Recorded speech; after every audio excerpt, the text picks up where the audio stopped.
Hey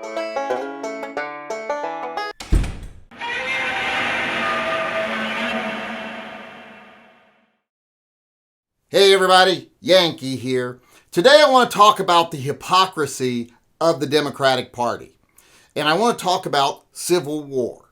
You know, they're always telling us that, oh, the right wants to start a civil war. That's all they want. That's the main thing they're going for. They want to have bloodshed in the streets. They're looking to start a civil war. Well, recently, those same people have basically been calling for a civil war. They've been stating that they want Congress to block a duly elected president from taking office. What else would start a civil war more than that? You have a little over half the country that voted for him. And those people have every right to elect the president they choose. But the Democratic Party is now saying, oh, well, we should just use Congress to block him. Right now, we have the majority in Congress, so we could use our power, actually abuse our power, to block President Trump from taking office.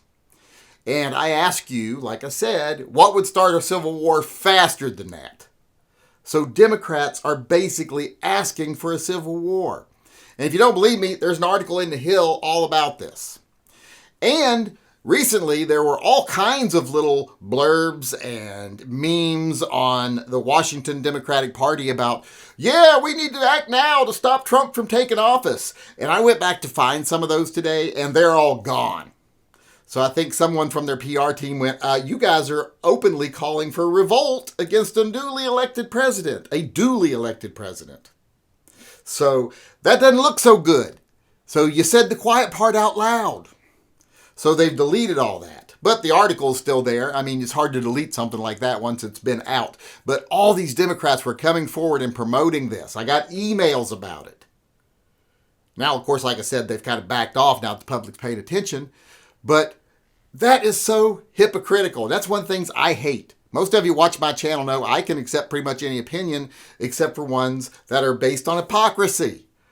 When you're like, it's okay for my side, but not yours. Or when people in the gun community say, I believe in freedom, and those people over there that don't agree with me should be bombed from the skies. The government should take them out. Or, I don't want the government in my life, but they need to pass laws on who people can have sex with and all this other stuff. You know, which adults can actually choose to be partners and all that kind of garbage. So I don't like hypocrisy. You know, people who say, oh, I'm all for freedom and American values. And if you don't stand up for the national anthem, I'm going to beat you to death.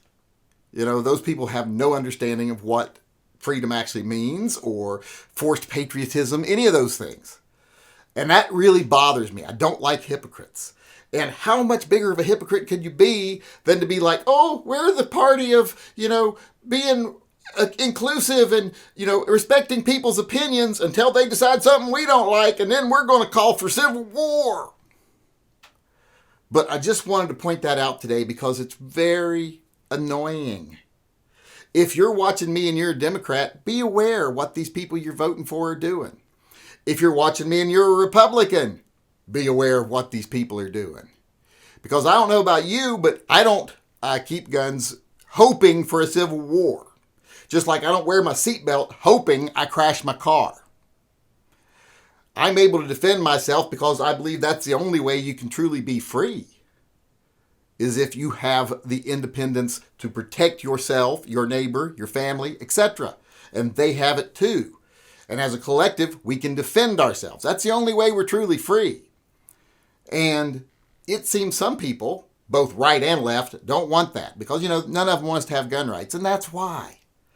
Because they're all hypocrites. They all tell us what we want to hear, but as soon as it's not going their way, they're willing to break all the laws, destroy all the norms, and enforce their opinion upon people who openly rejected it.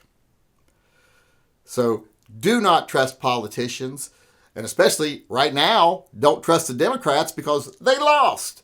So they're trying to take advantage now while they still have some power. And it shows you who they are. It shows you they're hypocrites. They don't really believe in you being able to decide. Because when they fairly lose an election, they call for civil war. They love to pretend it's us that does that It's the people like myself that enjoy gun rights and recognize the value of our gun rights and the importance of our gun rights and our First Amendment rights, etc. It's those of us like myself and most of the people I think in the gun community who don't want civil war. And we are prepared for it, but we don't want it to happen. It seems like the people who want it to happen the most are the same people that want to disarm you as well. So it seems like they want to make it to where the people that will win the Civil War is the government. So, and I know I've gotten rambly here and all this other stuff. And before I even leave, I want to remind everyone that we're doing the Fur Friends Animal Fundraiser right now. If you watch this during the month of December or the first week of January, if you want to donate to that, please go over to my website. There's multiple different ways you can donate over there. You can donate directly to them through my PayPal and get entered into some gift certificate drawings, or you can donate through Subscribestar and get registered to win the SDR from Diamondback or the P30 SK that we're giving away. Now that I've said that, please go do that because the fundraising has been weak up until now. But as I said, I rambled a lot there towards the end and then had to give you the little sales pitch there. But the Democrats have been openly calling for civil war. So when someone out there says it's the right wing that wants civil war, well, point out to them, we're not the one calling for it. Right now, it's the Democrats.